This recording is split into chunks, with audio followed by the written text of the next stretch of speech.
Welcome to Management Trainers webinar, Exempt versus Non-Exempt. Can you pass DOL scrutiny? Your speaker for today's program is Robert G. Brody, Esquire. Bob is the founding member of Brody and Associates, LLC, a labor and employment law firm which represents management. Bob has been in private practice for over 25 years.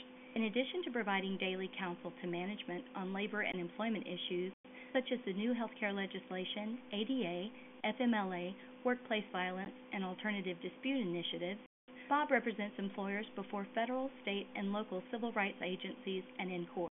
Bob has also represented companies before state and federal wage and hour agencies and defended those companies against investigatory audits. Operator assistance is available at any time during this conference by pressing #. A question and answer session will follow the presentation. You may send chat questions at any time during the presentation using the chat window located to the right of the presentation. I will now turn the call over to our speaker. Bob, please begin. Thank you, Melanie. All right, good afternoon, everyone. Melanie's going to hand me the controls so I can advance the slides in a second, and we'll begin. Melanie mentioned the chats. We have a lot of people signed up, so as we go through the program, I will do my best to glance through the chats and see if I can answer them as I go. If we get to the end of the program and I haven't answered one of your chat questions, please feel free to call in or just repeat your question at the end. Either way, we'll be able to make sure that we are answering your questions. Okay. One other thing, by looking at the list, we've got people in a lot of different industries, a lot of different states. So we're going to talk about the general federal rules. Most states basically follow those rules, but there are exceptions. Periodically throughout the program, you're going to hear me say, check your state law. We will try to focus on that. There are certain areas where we know there's a lot of times when the state's very different.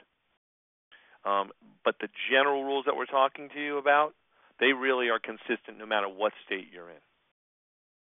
Okay, so let's get rolling. We're going to talk about the new day of enforcement. And the reason that's important, and maybe that's the reason so many people have signed up, is over the last 4 years, wage and hour has become the major thing that our law firm defends against. I used to frankly pride myself in saying I know a lot about wage and hour, and most people don't. Everybody knows about wage and hour now because it has become the hottest thing for plaintiffs to sue employers about. It doesn't matter whether you're in the hospitality industry, whether you're an online manufacturer, it's all the same. The bottom line is employers are making a lot of mistakes and employees are complaining and the lawyers are advertising right and left. So it really is a day of enforcement, and you've got to be prepared because you can be sure, especially if you're in industries like hospitality, there are people coming after you right and left. We're going to talk about the basic part of the exempt test. You know, everything we're talking about today is exempt versus non-exempt. Exempt means exempt from overtime and record-keeping requirements. So we're going to talk about the two-part test. One is salary, kind of how you pay them, and the other is the primary duties, which is just what it sounds like. What do they do? We'll go over that. We will talk about the 5 main exemptions. We'll talk a little bit about what kind of payroll deductions you make, because if you don't do the payroll deductions right, you can take a person who otherwise would be exempt and you can transfer them and make them non-exempt. We'll talk a little bit about how you calculate what their rate will be if this happens, and we'll talk a little bit about the interplay of the state law. So that's our agenda for the day. Okay. Also, just so you all know, we are going to be talking to you and asking you questions periodically. As I do, you'll see questions on the screen. I just ask you to, if they're multiple choice, pick the one you want, or if they're yes, no, just pick yes or no. I think it'll make the program a little bit more helpful to you. It also helps me guide the program if I know where you're coming from, what your issues are. Okay, a couple of things to keep in mind. On the federal level, at the time when budgets were getting cut and the economy was going in the tank, 250 new wage and hour investigators were hired in '09. $25 million is put into combating misclassification in 2010. A lot of this is straight from the Obama administration. Misclassification, there's really two misclassifications.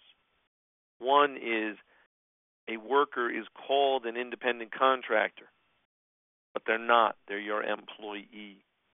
That's one issue, and you all should be paying extra careful attention because the federal and the state agencies all know there's huge abuse here. Often employees and their employers want to say they're independent contractors. That way they don't pay taxes. The employer doesn't pay for workers' comp, doesn't pay unemployment, doesn't pay its contribution for the Social Security and FICA and FUTA, and the employees, I guess they're not declaring. But that's a huge misclassification issue. The government has realized that they're putting down tons of money into their own coffers when they catch this. And then they go after the employers and they say, okay, now you've got to pay all these back taxes you haven't paid and penalties, and they go to the employees and collect taxes. So it's big business for the government. You can see the statistics just from last year. A lot of money. Over 200,000 employees are getting back wages.